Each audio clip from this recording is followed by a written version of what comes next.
नमस्कार, India 24x7 live TV में आप सभी का स्वागत है। मैं हूं आपके साथ मधुमिता। बात करेंगे राजस्थान की, जहां 25 नवंबर को चुनाव होना है। चुनाव में जीत हासिल करने के लिए बीजेपी ने पूरा जोर लगा दिया है। पार्टी ने प्रधानमंत्री नरेंद्र मोदी समेत अपने दिग्गज नेताओं को मैदान में उतार दिया है। चुनावी माहौल के दौरान कांग्रेस और बीजेपी की ताबड़तोड़ रैलियां की जा रही हैं। कल प्रधानमंत्री नरेंद्र मोदी और राहुल गांधी ने राजस्थान में रैली की। प्रधानमंत्री ने जादूगर और बाजीगर के जरिए अशोक गहलोत पर निशाना साधा। पीएम मोदी ने कहा कि सीएम अशोक गहलोत पिछले 5 साल तक अपनी सरकार बचाने में लगे रहे। उन्होंने खुद मान लिया कि विधायकों और उम्मीदवारों ने पिछले 5 साल में कोई काम नहीं किया है। राजस्थान में जादूगर और बाजीगर का खेल चल रहा है। जादूगर कुर्सी बचाने में व्यस्त थे और बाजीगर कुर्सी गिराने में व्यस्त थे।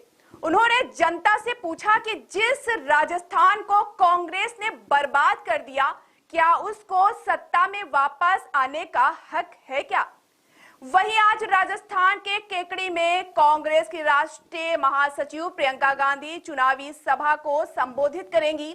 प्रियंका गांधी अपने भाषण से रघु शर्मा के पक्ष में वोट मांगेंगी। सभा में प्रियंका के साथ सुखजिंदर सिंह रंधावा और सचिन पायलट भी हिस्सा लेंगे। इसकी जानकारी केकड़ी के कांग्रेसी प्रत्याशी रघु शर्मा ने रविवार को प्रेस कॉन्फ्रेंस में इसकी जानकारी दी। प्रेस कॉन्फ्रेंस के दौरान कांग्रेस प्रत्याशी रघु शर्मा ने कहा कि भाजपा के पास कोई विजन नहीं है, ना उसके पास कोई ऐसा मुद्दा है जो कांग्रेस सरकार की आलोचना कर सके। उन्होंने कहा कि कांग्रेस सरकार ने अपने कार्यकाल में शानदार योजनाओं के माध्यम से आम जन को राहत दी है। ऐसे में इस बार कांग्रेस अपनी विकास कार्यों की बुनियाद पर चुनाव लड़ रही है। उन्होंने भाजपा पर हमला करते हुए कहा कि यह पार्टी जातिवाद के मुद्दों को उठाकर लोगों को बांटना चाहती है। केकड़ी विधानसभा में भाजपा प्रत्याशी शत्रुघ्न गौतम रघु शर्मा आमने सामने चुनावी मैदान में। इससे पहले भाजपा प्रत्याशी गौतम के पक्ष में बीते दिनों यूपी के सीएम योगी आदित्यनाथ ने चुनावी जनसभा की।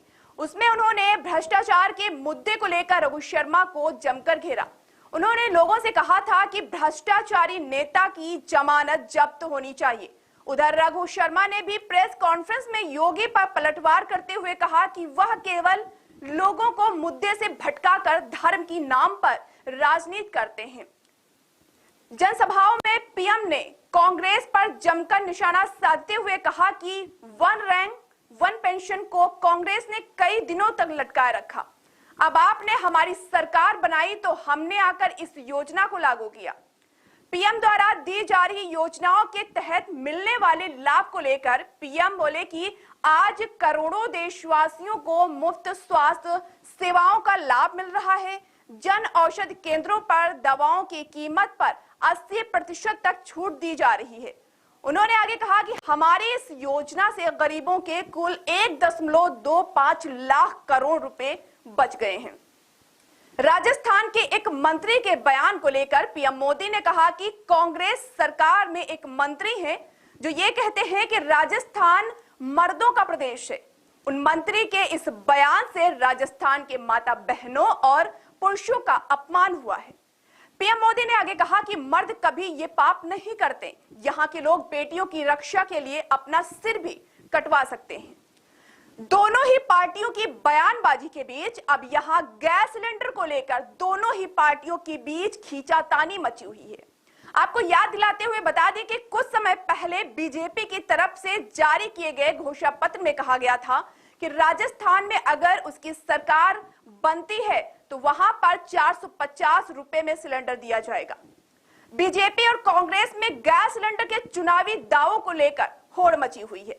सीएम अशोक गहलोत ने भी तो 2 आगे कदम बढ़ा दिया और कहा कि यदि फिर से उनकी सरकार बनती है तो लोगों को 400 रुपए में सिलेंडर मिलेगा।